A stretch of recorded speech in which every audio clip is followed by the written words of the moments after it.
Oh boy, I'm going to regret this. Hello, and welcome to Larry Has Opinions. Cancel culture. Let's talk about it.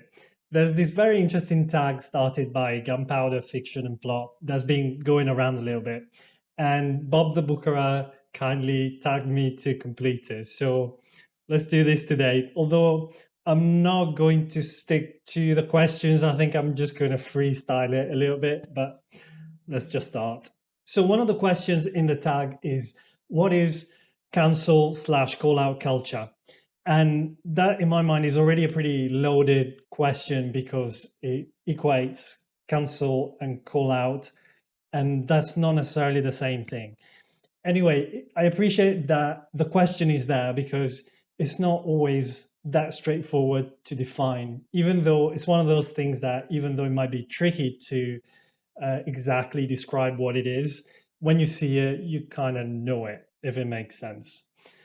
So one of the main things that I think this is a bit of a minefield for is because this is applied, or the term cancel culture is applied to very many different scenarios that are very different in nature. So, you start from questionable, perhaps, opinions, but there are, legal opinions that individuals are entitled to have, all the way to potential criminal offenses that you would pretty much go to jail to if proved true, and a lot of things in between the two extremes of the spectrum.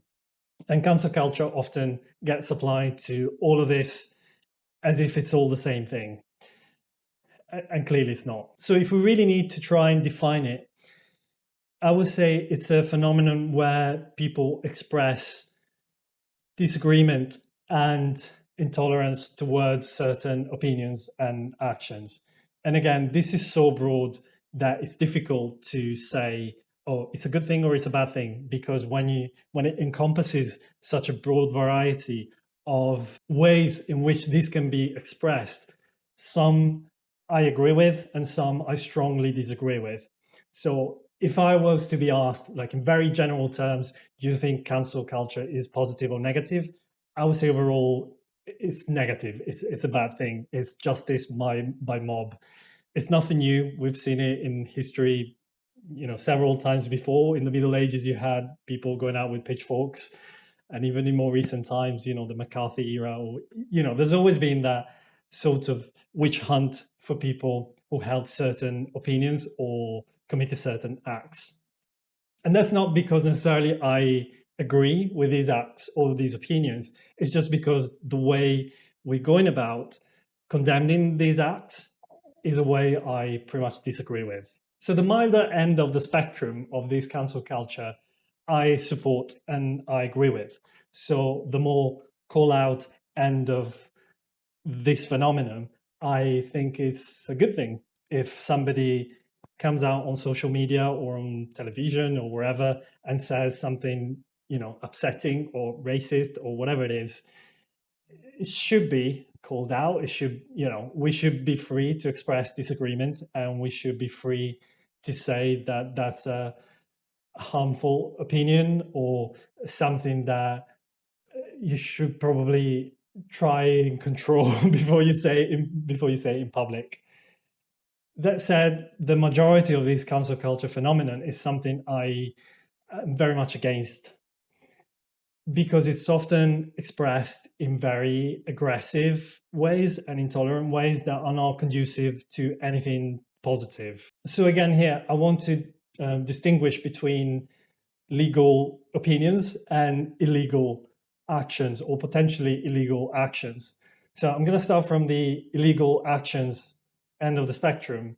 We see a lot of accusations thrown at people in terms of like sexual assault and things like that, that if proven would send you to jail. And I don't agree that this should be up to people in social media to pass judgment on. In a civilized country, this should be up to the police and judges to investigate and prove. And if proven, people should go to jail, and people are innocent until proven guilty. I fully appreciate and completely sympathize with the fact that victims of domestic abuse, sexual abuse, and so on were for very long not believed and really mistreated by the authorities. And I think things are getting better. We're probably not completely where we should be, clearly. However, it's still not something that social media or YouTubers or whoever needs to pass judgment on, because we don't have all the information, all the elements to pass judgment on these actions. And even though 99% of these accusations are true, and maybe it's true that we think we should believe victims when they speak up, there's also the possibility that one of them might be made up, and the risk that one innocent person might be accused and publicly denounced with all the consequences that this might have, in my view, is not worth the condemnation of the 99% that social media are rightly denouncing. This is not justice. This is some kind of mob phenomenon, mob revenge that should have no place in a civilized country. Again, we can argue how we can make things better for the justice system to actually support victims better and make sure that as many guilty perpetrators are put in jail or condemned. However, the risk that social media, in their ignorance, will denounce people who are innocent and ruin innocent people's lives, I think is just something terrible that should have no place in a civilized country. And I'm not saying this because I'm making this up. It's because I've seen a lot of people on Booktube, for instance, say, I'm not going to read anything by this author because he's a sex offender. And unless there's a formal conviction, I think that's something that is awful, in my opinion, to say on a public platform when you don't have any proof for what you're saying. I do agree with the fact that where there's a lot of smoke, there's often doesn't mean always, fire. And if you yourself don't want to take the chance of potentially supporting someone who's been accused of something, it's your prerogative to say, I'm not buying any books from this author, and I don't want to support them just in case. That's fine.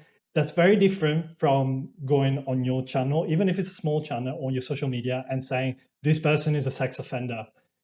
It's very different.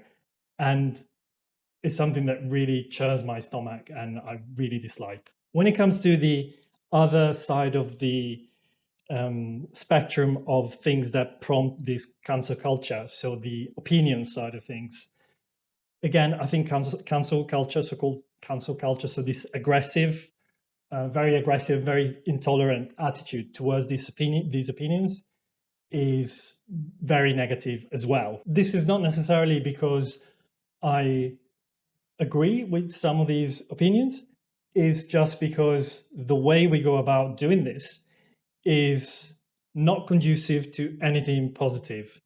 The ultimate goal of having these debates about controversial issues is to try and persuade other people to change their minds and to start seeing things differently. And this is not something that happens overnight for a lot of people, for most people, I would say. And the most we can do in every individual conversation is to plant the seed of doubt in anyone. And that seed might or might not grow, but that's the only way you're ever going to persuade anyone to come around to your point of view. And we're so stuck in our echo chambers these days that really saddens me how we no longer seem to be able to agree to disagree and have civilized conversations about issues that are important but also very controversial. So I guess we have to talk about the usual J.K. Rowling, because this always comes up, and transgender rights is one of the things that often, especially on Booktube, seems to come up and trigger a lot of individuals. So first of all, my own opinion is that I think transgender people are amongst the most discriminated against people. And when I try and think about the things that they might have gone through in their lives to live the way they want to live, it just breaks my heart. And all my support goes to the transgender community. That said, when we engage in this debate with people who disagree, say J.K. Rowling, for instance, the fact that we are not able to convince people who are otherwise relatively progressive, and that the only thing we seem to be able to do is to attack these people in a very aggressive way for their opinions, this is the worst we can do. So first of all, the notion that J.K. Rowling has been cancelled is ridiculous. She has a massive platform. She sells, I don't know how many books every year. She's a millionaire. She's fine. She's doing fine. However, when she expresses certain opinions, the way we choose to respond, I'm saying we, but you know what I mean, it is so harmful for two reasons. The first reason is you might think we'd never be able to manage to have a change our mind, and that's possible, but people don't change their mind overnight. So as I said earlier, the most we can hope is for every conversation to just plant the seed of doubt in anyone.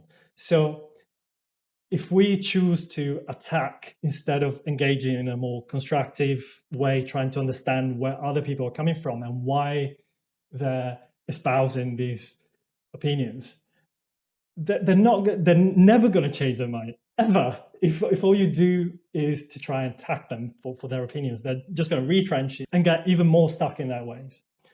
And that's reason number one. And reason number two, which is even more important in my mind, is even if we'll never manage to convince J.K. Rowling or whoever we're talking about, there might be a lot of bystanders that look at this conversation.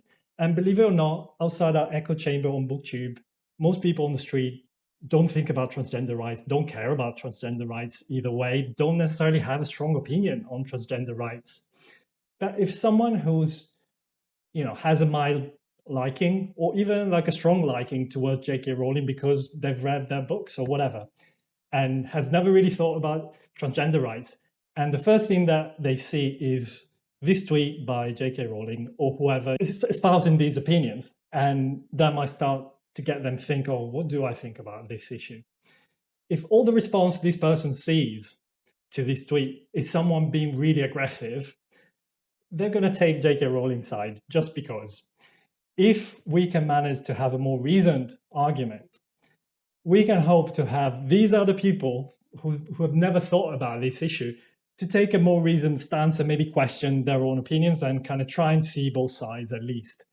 So this idea of canceling culture, which again doesn't necessarily mean someone is being cancelled, is just this aggressive attitude towards other people's opinions.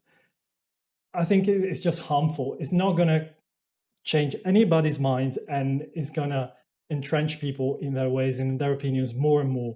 And I really think we should question ourselves when, I know that if it's something that people feel strongly about, it's very easy to be triggered and just, wanting to defend their own point of view.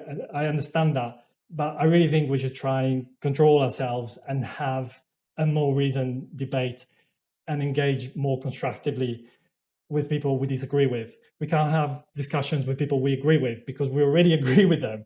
It's only with the people we disagree with that we can try and hope to change their mind and come around to our point of view. And sometimes it might be the other way. Probably not about racism or transgender rights or things like that.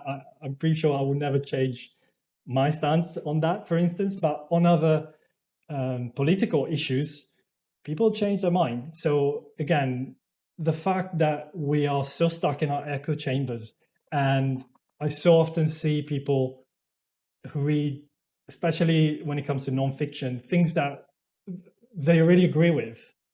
And it's not to say you shouldn't read that. It's just that sometimes it's good to read from authors you disagree with, because you want to be able to see why they think that way and where that comes from, and maybe question your own views. And I think we do too little of that. So one of the other questions on the prompt was whether I boycott anyone, and I don't. If I did, I probably would just not talk about them at all. And if somebody asks me about that author specifically, I will probably just say it's an author I don't read from. That's all. I don't think that publicly denouncing people just because I disagree with some of their views, it seems a bit silly. As I said, I'm quite happy to try and read from people I disagree with. So when it comes to Booktube, my opinions are very similar. And Booktube seems to be a very left-wing echo chamber sort of setting, which in my opinion is not great. I think it would be nice to have a bit more variety of views, whether they're views you disagree with or not. I think it's healthy to have a different variety of perspectives in the community. I don't see enough of that, I don't think. Right, I'm not sure if I've managed to convey my perspective on this issue well enough, but I hope I did. I'm gonna tag 2 more people I'd love to hear from. One is Ben from Doom Antidote, and the other is Shelley. Check out their channels, they're both amazing. And join our Discord if you want to have more conversations about this. Our Discord has a pretty broad range of views, which is great. And I'll see you next time.